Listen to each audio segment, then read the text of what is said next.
Good morning, everyone. Welcome to Education of Management online video vlog 9. For today, I'm going to talk about increasing gender equity in educational leadership. I believe that the increase of gender equity in educational leadership is due to uprising women empowerment in this century. Women are becoming bold in getting into higher positions despite oppositions and negative perceptions about them in the past. Through the years, women became more resilient and innovative in dealing issues in education in the 21st century. As I recall, I have mentioned in my previous reflection that women are more nurturing in dealing with social-emotional issues that are happening in schools due to the impact of COVID-19 pandemic and other educational issues caused by globalization. Women does not only lead by heart, but also they lead with cunningness and wisdom. I tend to disagree with the myth that said women are subjective and not objective in dealing with discipline issues at school.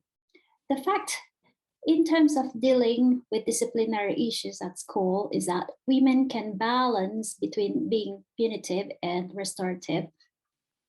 In this century, more women are receiving certifications to take the role of principalship. Leadership roles no longer rest on men. Women are rising up to take the lead of leading schools. For example, patriarchal countries like Cambodia, Pakistan, and India are becoming more aware of gender equity, laws, and policies. Thus, women's voice and rights are gradually being given to them. It was a tough ordeal for women in these countries, but they are slowly adopting gender equity, just like in the first world countries. Here in Cambodia, they have started to promote gender equity as one of their Millennial Sustainable Goals development. They have seen the importance of women in socio-economic and political development. Although women still suffer from negative gender stereotypes, negative mindset of Cambodian people, discrimination and negative social norms, Cambodian women are actively proving that they are able to do leadership roles like men. They are fighting for their rights to be treated equally in terms of professional capabilities and knowledge in partaking leadership roles in schools and society. Moreover, UNICEF is helping Cambodia's education towards achievement of gender equity by training women for education leadership roles and socioeconomic and political roles. So, how is the topic significant in today's educational setting? Nowadays, women are increasingly gaining the momentum in the education system's teaching force and leadership roles.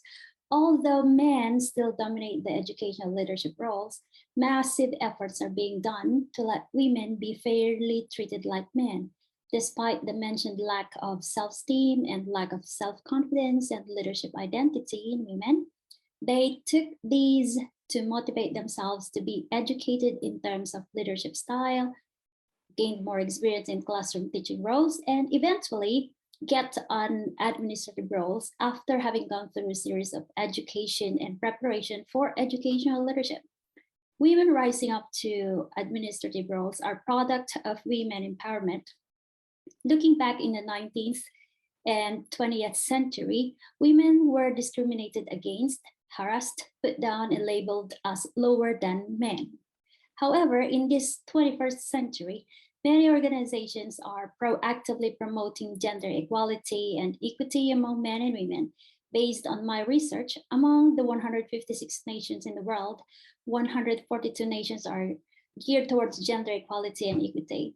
This means that there is a possibility that women will be on the lead over men in terms of leadership roles in education, and women and men will be treated fairly and equally in the near future.